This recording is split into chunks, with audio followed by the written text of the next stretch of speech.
Welcome to the March 10th, 2021 edition of the Urban League Jobs Network Digital Career Success Series, brought to you by the National Urban League. I'm your host, Kenneth L. Johnson, president of the Harlem, New York-based diversity recruitment firm East Coast Executives. If this is your first time joining us, welcome. Let me introduce you to the platform. The Digital Career Success Series is a professional development series that helps members of our Urban League Young Professionals chapters and other diverse job seekers develop new skill sets that will enhance their careers. Through digital platforms such as webinars and Facebook Live, the goal is to provide an opportunity for professional development right from one's own computer. Today, we expand on the National Urban League's recognition of Women's History Month with two amazing women discussing coping during COVID-19. Let's meet Simone Morris and Diana Hilary. Ladies, how are you? Doing well. Great. Doing well, great. Ken. I love it. I love it. Really excited about this today. Excited to have you both here on the Digital Career Success Series. I know for a fact you both are fans of the show and stop in periodically to kind of watch the episode. So I'm really excited about this special Women's History Month edition. So listen, let's explain why we're here today. Nearly 3 million American women have left the labor force over the past year in a coronavirus-induced exodus that reflects persistent pay inequality, undervalued work, and antiquated notions of career giving. So with that being said, I just wanted to kind of just jump into you guys kind of sharing your story. Simone, I'd like to start with you if you don't mind. This is really real for people out here dealing with coronavirus in this time of just kind of coping with adjusting and being a woman and how things are working for you. Absolutely. Well, I'm honored to be here to share my story. 2020 was a beast and really called for a major pivot. I own my own company, and in 2019, I did a bit of traveling around the country, doing a lot of training and consulting in the diversity, equity, and inclusion space. But once 2020 came around, I remember in March of 2020, I went out to Las Vegas to the Women of Power Summit. And upon coming back from that summit, life changed, because I remember getting an email that said, you need to, someone has been diagnosed with the coronavirus and they're in the hospital. Check with your doctor, et cetera. And I remember being self-quarantined for about 14 days. And after that, things changed dramatically. So I had to do major pivots in terms of how I was going to work remotely. We pulled my daughter out of school, I would say at the end of April. She's 5.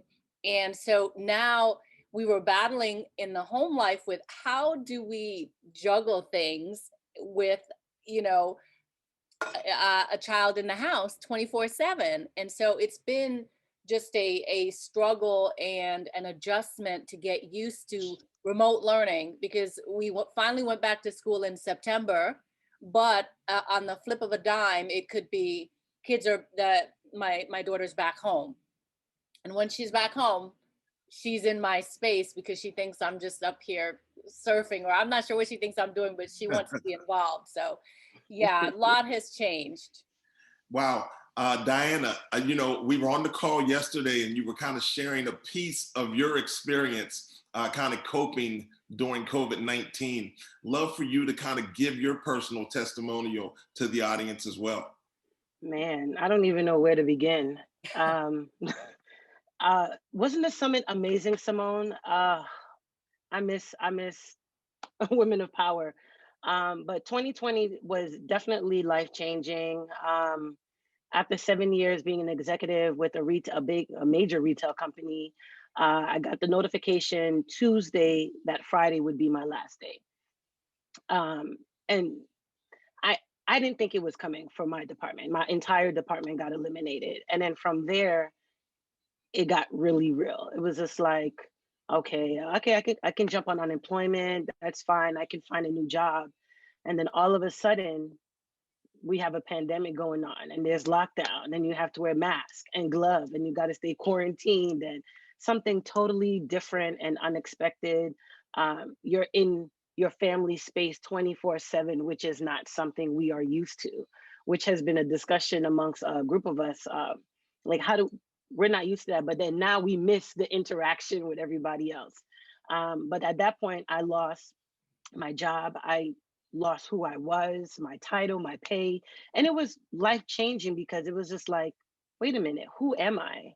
I'm a new mom. So adjusting to that title. So 2020 was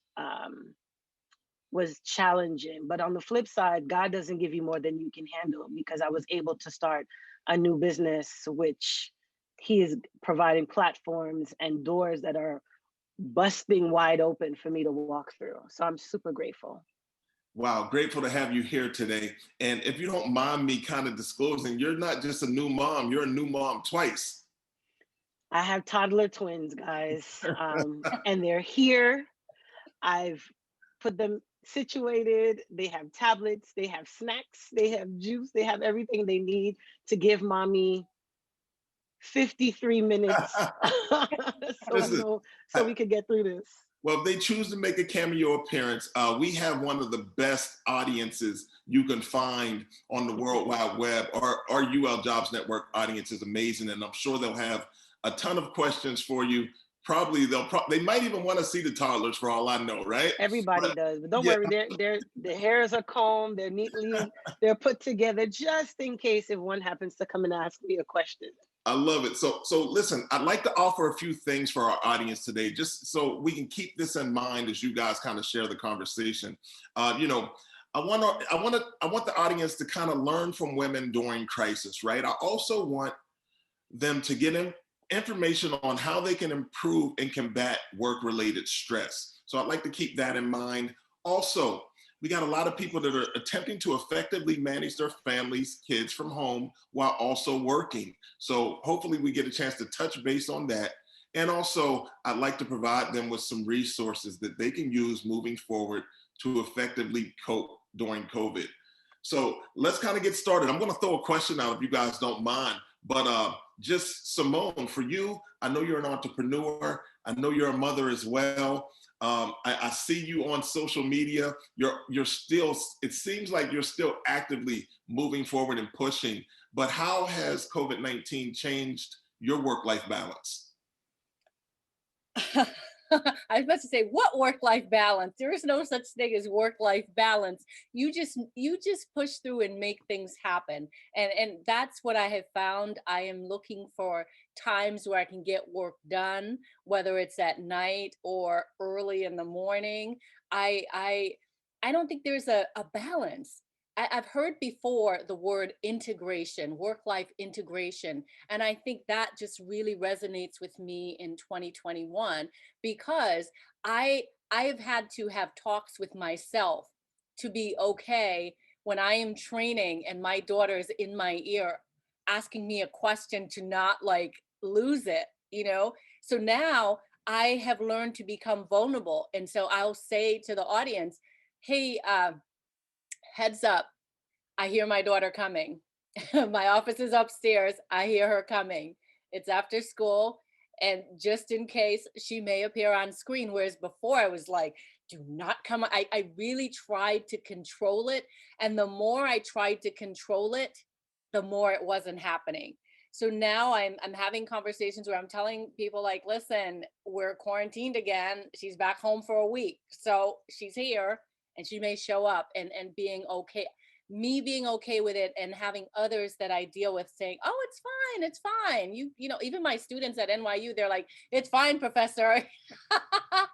Because I just try to keep it, you know, here. So I would say integration, not balance, integrate the two together. Work-life integration, I love it. Diana, why don't you jump in and join us on this work-life integration discussion, please? Listen, don't get me started. You heard I have a snack bar laid out for them, because I realized you can't control it. You can't. I have 3-year-olds. You can't control if they want to ask you a question on a character or whatever the case may be. They're literally. I can look at them right now. I'm trying not to make eye contact, because the minute I do that, they're running over. So they're right there. So you just gotta make peace with it. You know, they're gonna make a cameo or not, but if they do, it is what it is. But I've laid out everything they need over there so that they don't come over here. But it's real. Something on Instagram that really resonated with me because my business is all about moms, moms to be and women who experience pregnancy loss. Someone had on their post, um, "Hi, I hope this message finds you well." Like talking how we women talk, and then it was like, let's switch that narrative to how a man would talk.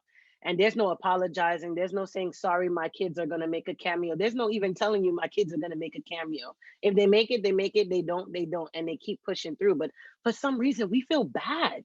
We'll feel like, oh my gosh, my kid, and we shouldn't. And 2020 and now 2021 is teaching us that this is a package deal. It's gonna happen. It might happen, it might not, but if it does, keep pushing through. Wow. I find that interesting because it kind of leads to my next question. So, as a woman, like you said, you're apologizing for kind of life happening, right? And typically maybe a man might not take the same approach, but I just think in general, just as individuals, how you, what has been your experience in managing your own personal health and well-being, not worrying about kind of the others around you, but kind of, it's one of those things. It's like you're on an airplane and they say, put the oxygen mask on yourself first and then help other people. So how are you managing your own health and well-being, Diana? It's so funny you say that. I'm a former flight attendant.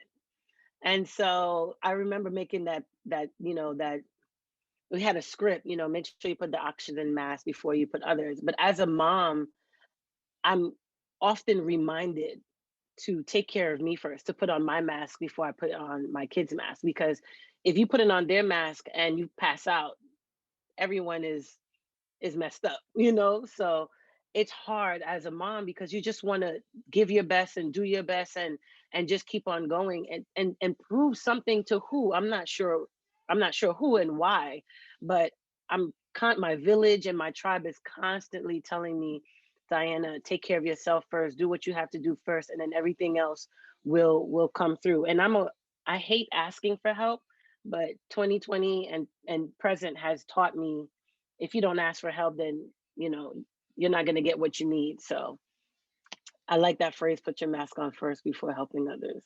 I love the whole piece about not being afraid to ask for help. So Simone, I want to pose the same question to you. How are you managing your health and well-being during this time? I know what I've been looking again. I watched some of your stuff, and I'll self-disclose. I know Simone. I know Simone is like a chef.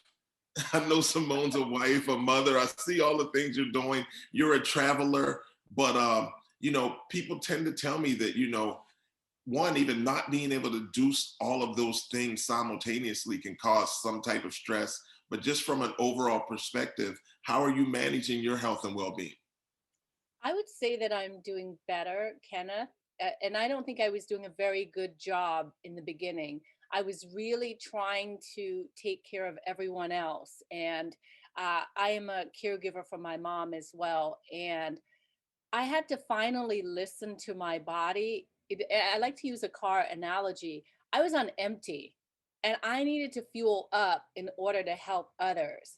And I just was limping along on empty. And finally, it was like, put yourself back on the list. And so I had to realize that I may get some backlash for saying, hey, I need some Simone time.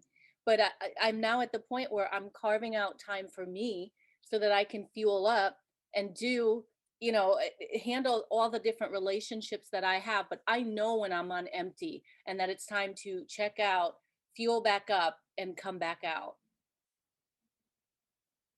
Love it. Fuel back up and come back out. So, I've spoken with tons of individuals that are kind of managing the last 12 months, right?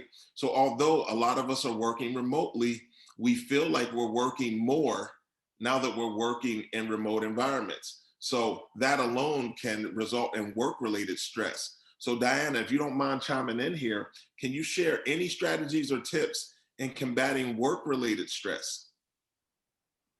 one one good tip is there's tomorrow, God willing. You can't do it all today. You can't respond to all the emails today. You can't, finish all 40 slides today. You can't do all the packing of orders today. And it's okay. It is okay. The mail doesn't move any faster for you. UPS won't move any faster for you. So you just got to understand that, do what you can, have a cutoff time. And here we go. Here's number one coming. You have a cutoff time. Ooh, you okay? Have a cutoff time, and then you're right. You okay? What happened? Exactly what we were Okay, thinking. sorry. So listen, so how real is that, right? Welcome to reality. Mom, dad, whoever, if you're home with your kids, this is what's gonna happen.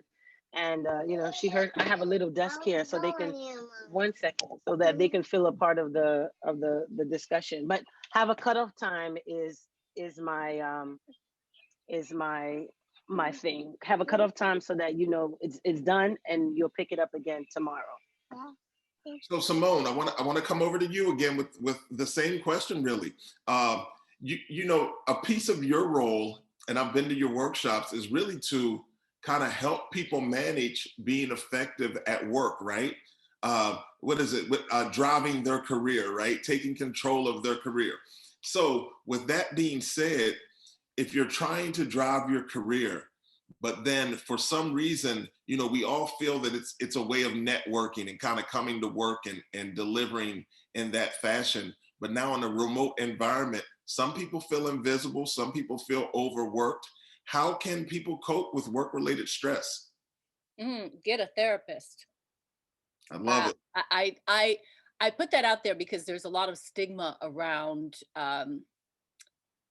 mental health, taking care of your mental health. But I'll say that, you do something for yourself, and having an objective person where you can be totally vulnerable and share your angst or whatever it is, and you need that pick me up. A therapist can help you just process and be okay with the emotions that you're feeling. A lot of times we can beat ourselves up for not being where we want to be. And so I would say that's one thing. Get a therapist to help you through. If you feel like you're in the valley and need to resurface back up, get a therapist. I would say the other thing is to set little goals for your health. So for me, I'll put down walk 5,000 steps today. Every Sunday and every day, I make a list of what I'm going to accomplish for the day. And on my list is walk 5,000 steps. My goal is 10,000. Sometimes it's run, drink 8, or sometimes it's 4 glasses of water. So I make those a part of my list, even though my list is predominantly work and momming and all these other things. I carve out some time for myself. And then I'm very mindful of Fridays and what the load is on Fridays so that I can get some rest. I'm pushing to get to Friday because I know I can take it easy. I generally have a principle of not having meetings on Fridays because I want to be able to work, but also to enjoy, maybe go out to lunch. Because as you said, Kenneth, when we work from home, I feel like I work more. I'm always on work, take a little break, work, and it's a lot more. I know how that goes, right? It does feel like we're always working. You bring up a valid point, and Diana, I don't want to put you on the spot here, but I just would imagine, and this is just based on even the conversation we had yesterday. It seems like you've managed to find a system that works for you in organizing your time. You do so much. I was thinking about some of the things you're doing on I believe it's your podcast and all of that. And I'm like, wow, she's really taking on a lot. How do you manage to stay organized? I think that's something that's extremely important for women in this time of COVID-19. I don't have a podcast, not yet, but speaking into existence, right? You never know, Kenneth. I'm sorry. Is it your Instagram live? Yes. There we go.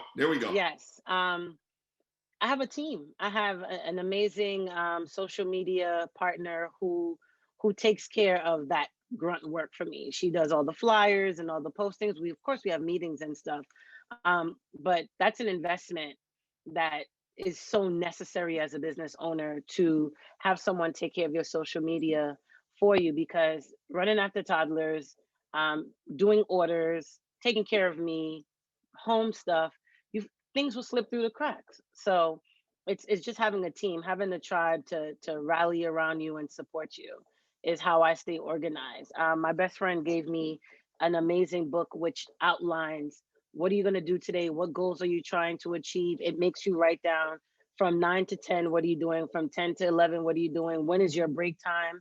And Simone, I'm Haitian. And growing up, there was a therapist. Your therapist is Jesus, So there was none of that. But my kid's father was big on therapy. I never knew what therapy was. I knew what it was, but I was never a big, you know, support of it.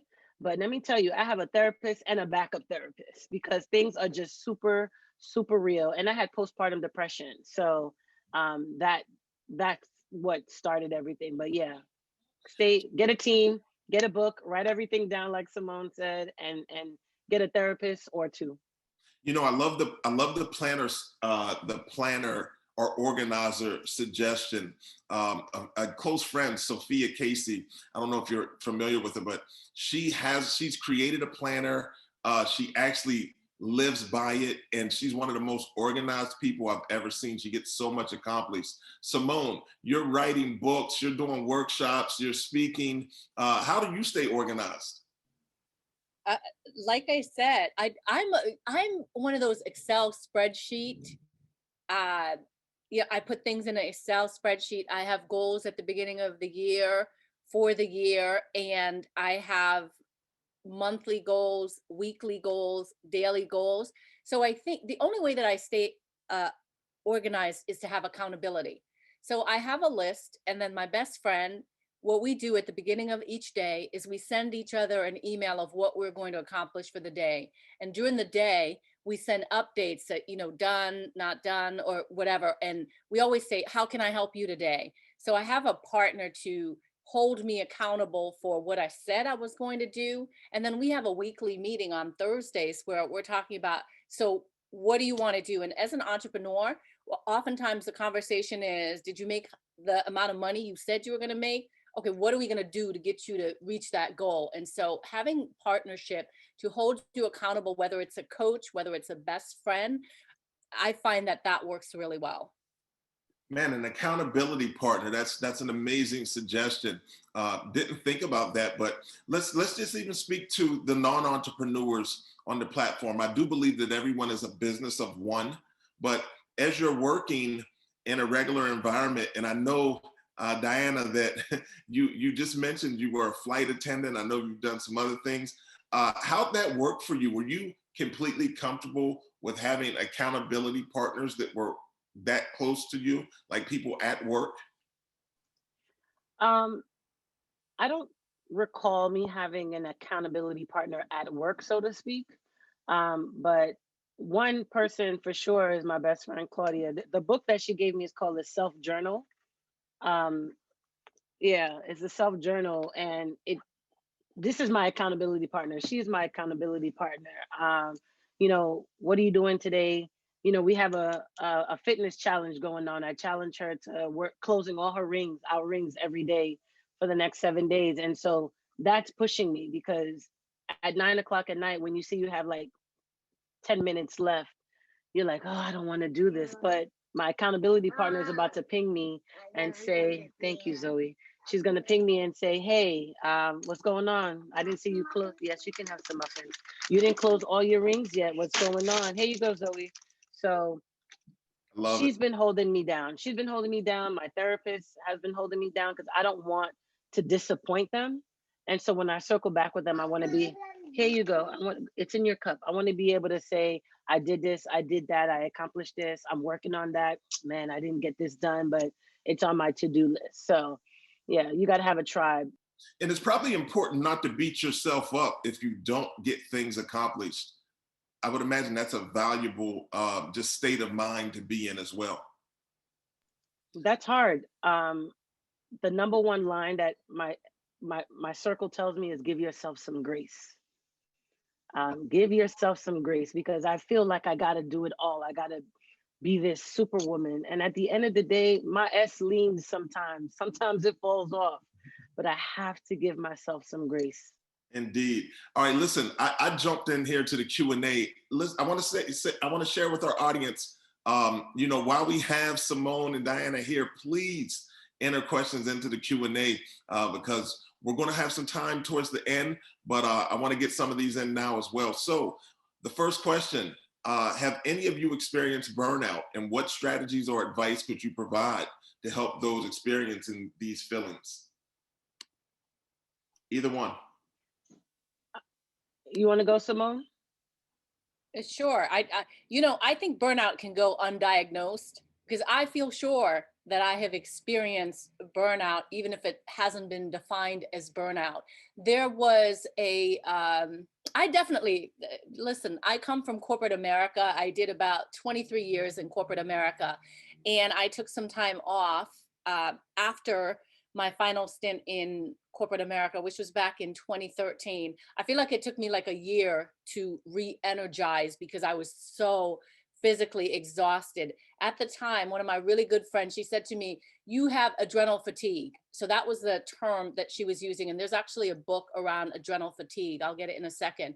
But it really is, you just don't know when you're in it, just on that hamster wheel, that you're burnt out. You just push through. But when you take the time to pause, and I know that I was, because I had 2 sabbaticals, and that time just allowed me to disconnect and just take care of myself. But each time I kept putting myself back in the situation. And so I think strategies for burnout is to, I heard either you, Ken, or Diana say this, is to be compassionate, be kind to yourself, give yourself grace. You know when you're on empty. Your body tells you whether you have insomnia, whether you're tired, even if you got to bed and you're tired when you wake up and you just feel like you can never catch up, and you just are in this vortex, if you will. So I think we do know, but strategies, you can have a coach to help you process and prioritize. I think getting clear on what your priorities are is really important, and being okay with not getting everything done. That's a hard one. If you're a type A personality, not getting everything done is uncomfortable, but you have to learn to dance with the discomfort. So, okay, I didn't get everything done. Tomorrow's a new day. Love what you said, Diana. Tomorrow's a new day, and start again. So lots to say. I'll grab that Adrenal Fatigue book, so you know which one it is. Dance with the discomfort. Come Yes. on. That's what I'm talking about right there. Diana, I want you to chime in on that question that was asked. Have you experienced burnout, and do you have any strategies around it? I think I had a burnout moment. Today's what, Wednesday? I had it on Monday. And I'm gonna be honest, I gave myself permission to just cry and let it all out. And then I got a couple Bible verses in my office, and then I have my prayer warriors that I can just talk to, and just call real quick and say, hey, this is what I'm feeling. Can you just pray with me real quick? There's nothing like a good scripture that will just slap reality right back in and say, you got this. So my strategy is give yourself permission to feel and cry. Okay, here's your tablet, my love. Give yourself permission to cry. Have a team on speed dial that you can just talk to just pray with you real quick. And find a couple scriptures that you can. I have some around my desktop that when you're just at that breaking point, you could just really read real quick, and just give yourself that pep again. Just speaking about reading and having a team and prayer and things like that, they sound very similar to tips for success. So with that all being said, Simone, do you have any other tips for success? I see you got a list of them here, actually. Yeah, I have a lot to say, Kenneth, and I have usually $1, not a couple pennies or such. Anyway, so the first thing I would say is fall in love with journaling. Our brain has over 6,000 thoughts per day. And just imagine how taxing that is. I find that when I dump it out, I'm able to look at the vomit or whatever and see, okay, this is important, this is important. And so I use a concept by Julia Cameron. She has a book called The Artist Way. And The Artist Way is about every morning you get up, write 3 pages, even if it's, I don't know what to write. I don't know what to write. I don't know what to write. And with time, you are going to get clarity. So whenever I feel lost, I know that I'm off my journaling game and I got to get back on. So I would say journal away. We already talked about giving yourself grace. We already talked about take care of your mental well-being, whether it's exercise. I've even texted my minister and said, can you pray for me? And he calls and prays for me and I feel filled up. And I've jumped on, I think it's D. Marshall has Girlfriends Pray. And I have said, okay, I'm going to get up at 7 a.m. tomorrow and dial into that call so I can get some spirituality, just get some prayer on me that's covering me. So there's that. And I think that this was mentioned before, but really learn to ask for help. I think, Diana, you were saying this before, and I called it building up your ask muscles, because it's so hard to ask for help. And even in your family, you try to do it all and not ask for help. And so I think learning to say, I need your help. I've been practicing. And so, I'll say to Stephen, I need your help. And he'll go, I need your help. And it kills me when he says that back, because then I want to back away. But I say, yes, I need your help. And this is what I need. I need you to pick Millie up tomorrow, and I need you to pick her up afterwards. I have X, Y, Z. And so that's really hard for me to actually say those words. So try to learn to build up your ask muscles and move yourself up the list. Stop being the last on the list. Start with yourself, and then, add others to the list. Listen to your body. And my favorite one is rediscover fun. I actually forgot how to have fun. And I somewhere along the line, I lost the ability to have fun. And so I would say rediscover fun. Wow, I love it. We have a question from Maya here in the chat, and she wants to know, how do you build genuine connections in developing your tribe while working remotely during COVID? That's been a challenge for a lot of people. They feel disconnected, especially when you're even starting a new job, possibly. How do you build a network there internally on a virtual platform? I'm sure it's difficult, but do either of you have any suggestions? Diana? I have to stop saying I'm unemployed. I'm self-employed now, but for those who are working, create, and I'm a planner on the side as well. I'm an event planner. Create some type of fun virtual event, get everybody on Zoom, make it make some type of theme, whether it be costumes or hats or a beverage of choice. Just make it fun and just, touch base with everyone, see how everyone's doing. Check in. That's what we need to do with each other. Check in. I know there was a time where it was like checking on your strong friends because they hurt too. They're not feeling well as well. So yeah, just create a theme, Zoom or something. There's so many platforms now. There's Clubhouse. There's I forgot the name of a Party House or House Party app where you can go and play games with people. There's just way too many things that I wish I had put some money in for stock during this pandemic, that you could just, Right. stay connected with everybody. Simone? Yeah, when I was in corporate, I hated networking. And so I didn't do it. So I say to I mentioned that because you can not be in love with networking, and you can be an introvert and not want to put yourself out there. So the remote thing gets in the way. But if you look at it differently, well, how can I build relationships? Back to what Diana was talking about, go on Facebook. I'm in so many groups on Facebook. I'm in Ladies Who Leverage, Women Helping Women Entrepreneurs, Financial Literacy for Women Business Owners. I could go on. And I have found that the social media has become sort of like my office, because I work at home. And so I'm not around people. I'm around people virtually. On social media, I'm able to connect with people and build relationships. And so it's amazing to me, if I write down a list of people that I consider to be friends or my tribe, I haven't met them in person. It's just that we connect and I see them posting and I'll chime in. Same thing with Kenneth. We didn't know each other, and it was virtually. And then one day I was like, "Hey, would you come and speak at my workshop?" And so we developed a friendship from that. So I think be careful of saying, "Oh, the remote thing."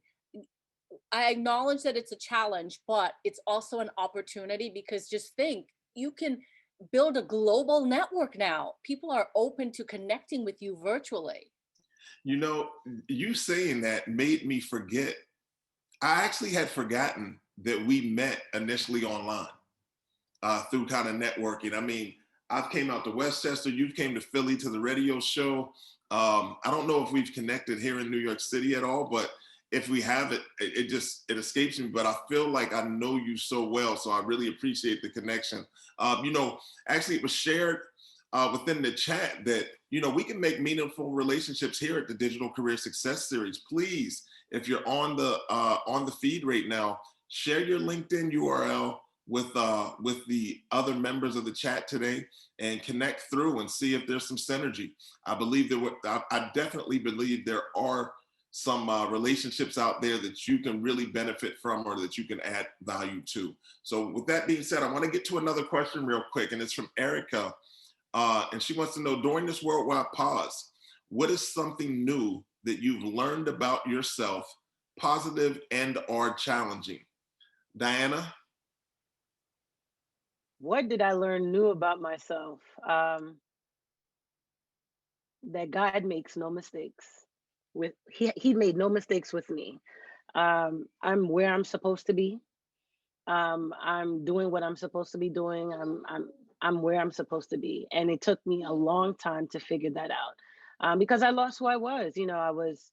I was the one doing sponsorships and doing networks and I mean networks and doing programs and workshops, and here I am now with my new business, trying to do pitch competitions and trying to win some money and trying to get grants. And I have a folder of all the rejections from 2020.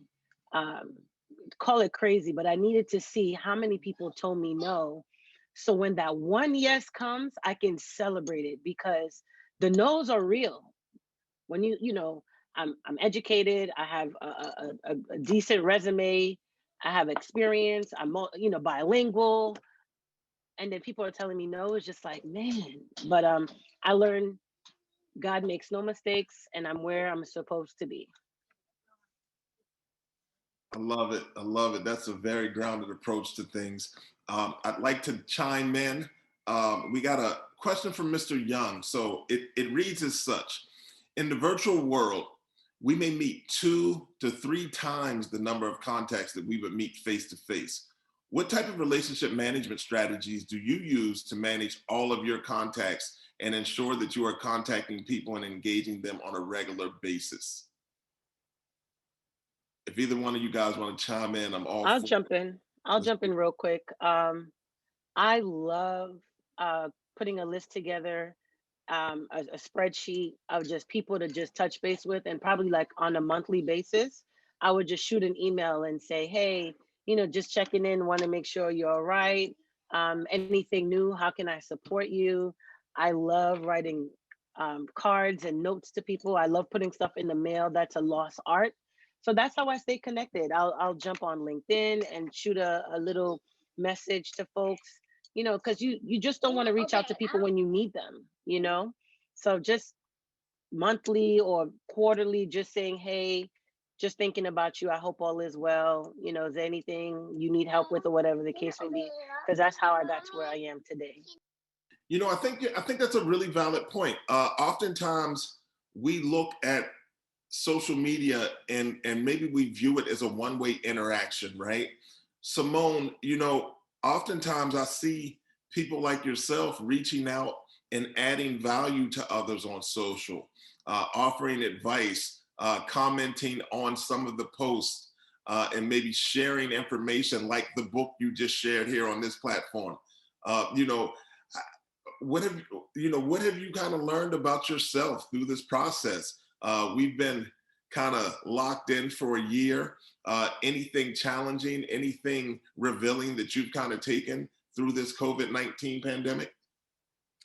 Yes, well, I learned how to make bread. And you know, it's funny. And I have a video. You know I'm famous for posting videos of things that I'm Indeed. doing. And I learned how to make bread, and what that taught me is that sometimes we think things are so difficult that we don't attempt it. And because I was in lockdown and because we weren't eating out, I started cooking more and baking. And bread has been one of those things that I have a passion for. I always eat it when I go out.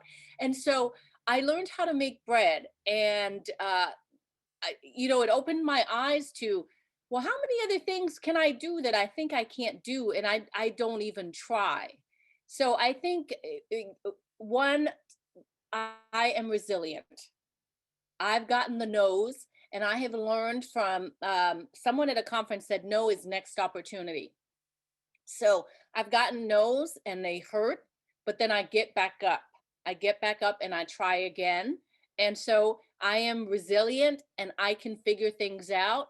And I am not going to, I have a philosophy of, I'm not going to beg you to see my value and to see my talent. I am going to take actions where you're going to see it and you are going to be seeking me out. I decided that long ago when I could not get a job because I switched functions. And I said, I'm not begging people. I have a college degree, back to what Diana was saying, I have a college degree and I'm a great employee. I'm not going to beg people to let me into the diversity, equity, and inclusion space. I'm going to make my own lane. And so that's the philosophy. I'm resilient. I can figure things out and I make stuff happen. Wow. Amen, Simone. I love it. Hey, Diana, I want to speak to you about this because I had a conversation with a friend who has a friend. So this is a third party conversation I was part of, right?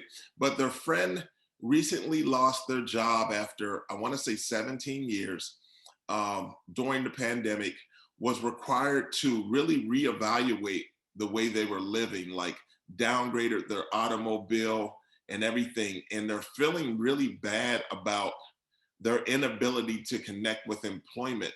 But I know you've kind of taken the role of entrepreneurship on, but how'd that decision come for you? When did you make a decision that, hey, listen, I'm going to pursue entrepreneurship? Kristen had mentioned yesterday, and I'm speaking of Kristen from the National Urban League, who leads this show, that 3 million women were basically displaced from the workforce during this pandemic.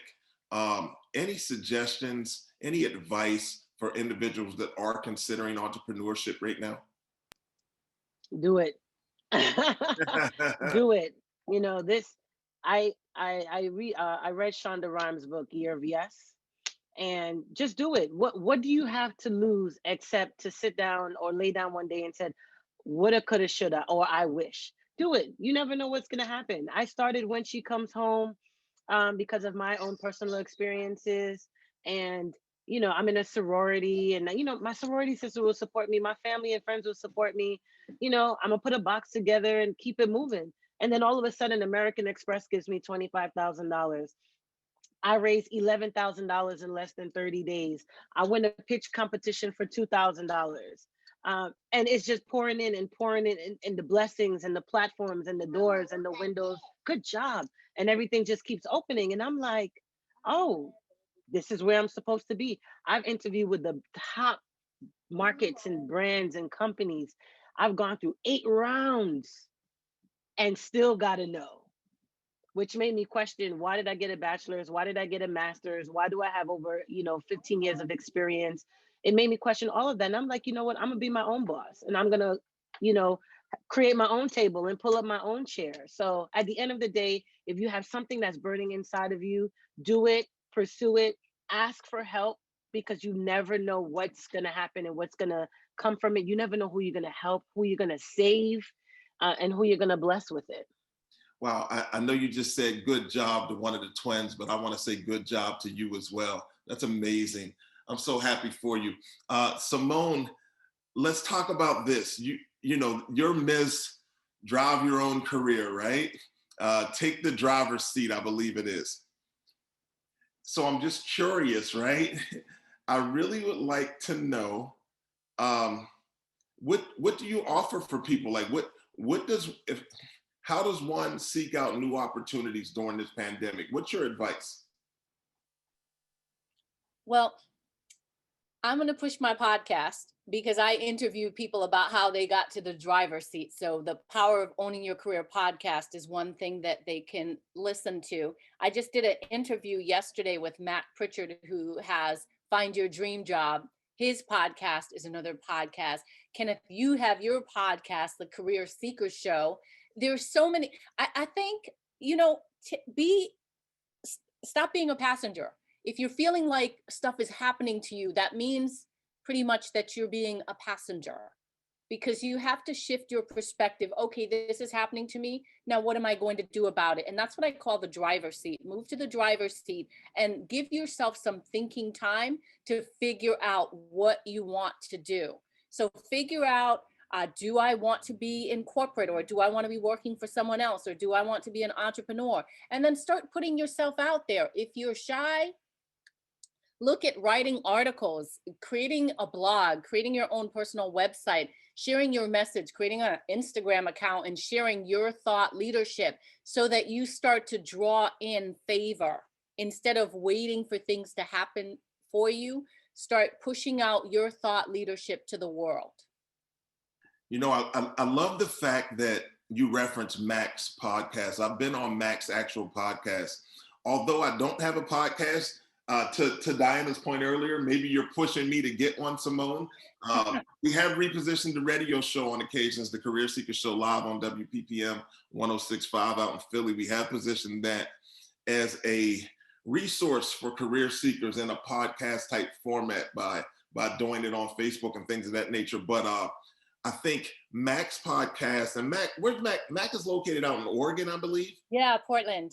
The fact that both of us sit here on the East Coast and have relationships with Mac through virtual means, through social media, through LinkedIn, and have supported one another just speaks to the value that you can find even in a COVID-19 induced stall. You can still network and find other avenues. I know, Diana, you mentioned that you do event planning and event management, and I'm just wondering how challenging that can be in this time of a pandemic and how you still stay relevant in the space. Are you doing online events?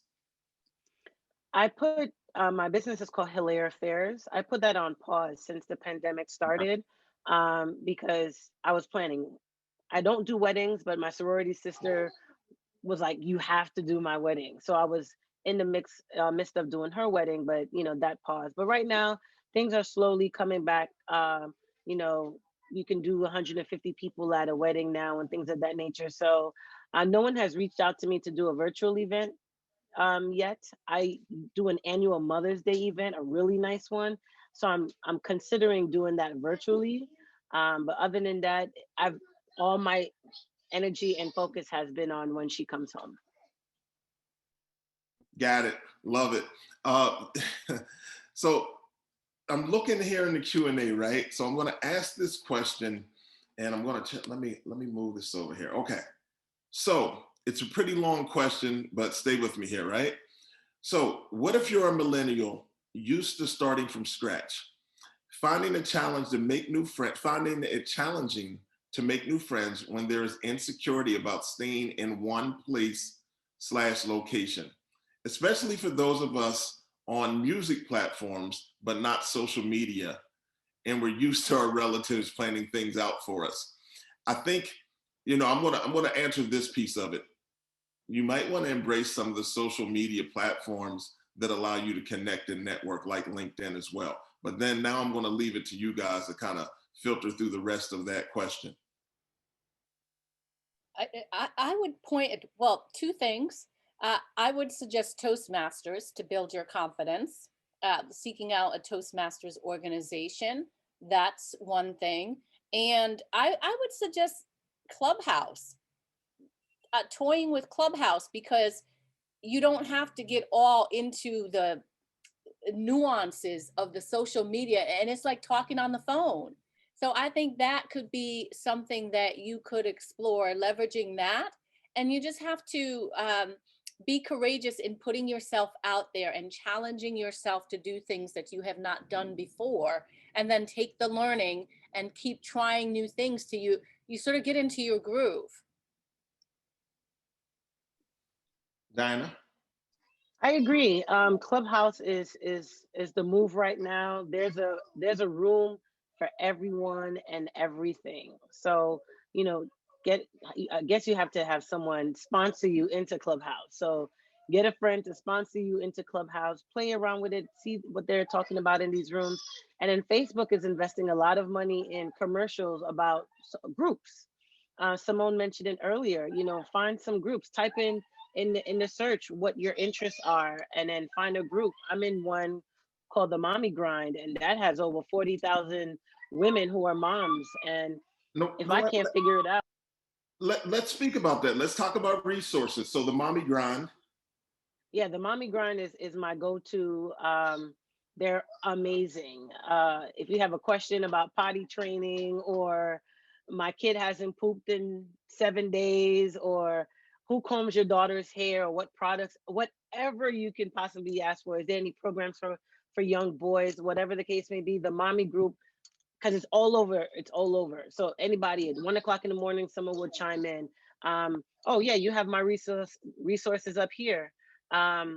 There's a great podcast called The Great Girlfriends podcast. Hey Sybil, if she's watching.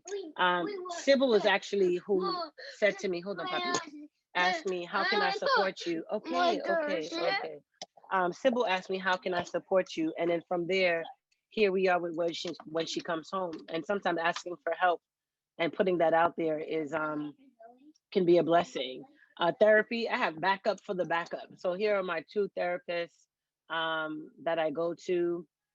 But yeah, join some groups, you know, look into organizations. If you're a runner, there's a million running. I'm a former runner. There's a million running programs. Just do something to just stimulate your mind, because being trapped in these four walls after a year can really mess with you and play games with you. I agree. I really agree. Wow, great resource list. I kind of got locked in and start looking at your resource list there. I think it's amazing. I really like the burn cozy wicks candles, right? I'm a big candle person, so I get it. Yeah, she's one of my vendors in my boxes, and all the vendors in my box are Black owned women businesses. So Cozy Wicks is in Maryland. Beautiful Amore Skincare is right here in Brooklyn. She has everything and anything you can possibly need for your body, face, skin, things of that nature. Hydrofacials is a big thing right now. My two girlfriends opened the hottest pedi spa on Flatbush Avenue called Fleur de Lis Beauty. And men go there too, Kenneth. So I don't know if you're in the New York City area. I'm in Harlem, but oh, listen, that's a train ride, bro. That's a train ride. all. Come right. They'll take great care of you. Coloring books. My sorority sisters and I have a coloring group. Thank you, Zoe. Have a coloring group where we color, and it just calms your mind, because you're too busy trying to focus on. Yes, you're too busy trying to focus on, you know, staying in the lines. You know The what? Calm app. It sounds like you have a ton of resources to share. Simone and Diana, I'm going to ask you both, and we may even have a slide. How do people stay in contact with you? For me, you can connect with me at connectwithsimone.com, and that will give you all my social media platforms. You can connect with me on LinkedIn, but pretty much the connectwithsimone.com is a quick way to get to me. Diana? For me, you know, it's right there, Diana at whenshecomeshome.com. You can catch me on LinkedIn. And the website for my business is everything is When She Comes Home. When She Comes Home on Instagram, When She Comes Home on Facebook, whenshecomeshome.com is the best way to reach out to me for all your self-care. Listen, look, this is This is the new norm right here, Yeah, guys. this is it right there. Um, Right? This is look, it. stop. She's trying to take my AirPod. Listen, You want to wave? You you want know, to say hello? I want to take them off so I can hear them. we have a third panelist. I love it. I love it. And the fourth. All right. So listen, everybody has your contact information. I think that's amazing. You guys were incredible today. Any closing remarks, Simone, for our audience? Yeah, this has been a lot of fun. Oftentimes, we don't get to sit down and just reflect on our journey. And so I always enjoy conversations where I get to pause and just have real conversations. So, keep doing your thing, keep putting yourself out there, keep fueling up, and stay connected. Diana? Repeat the question, please. I was distracted by the additional two panelists. We get it. Any closing remarks for the audience? Oh, yeah. I want to leave you with a quote from, the Bible. Sorry. Commit to the Lord whatever you do, and he will establish your plans. Proverbs 16:3.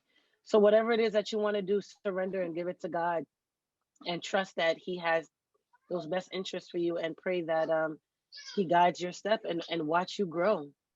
Man, thank you both for being such amazing guests and kicking off. Well, I'm sorry, not necessarily kicking off, but advancing the National Urban League Women's History Month conversation. Coming up next, you can join us March 24th as we continue to celebrate Women's History Month with our next webinar, Getting to Equal. On average, women make roughly 88% of what men make in the workplace. During this webinar, join us for an engaging discussion on the fight for pay equity and learn the strategies on how to advocate for equal pay with Miss Joy Cheney. I'm excited about this one, and I'm excited to have you all back on the 24th. Thank you so very much to our guest today, Diana Halari. Please connect with her on her social media platforms of choice, and also Simone Morris, dear friend, please connect with her as well. Thank you both for joining us. I'd like to also thank the National Urban League, Wanda Jackson, Kristen Bray, and you, of course, the audience, for joining us today and making this all possible. My name is Kenneth L. Johnson. I'll see you on the 24th. Thank you. Thank you, guys.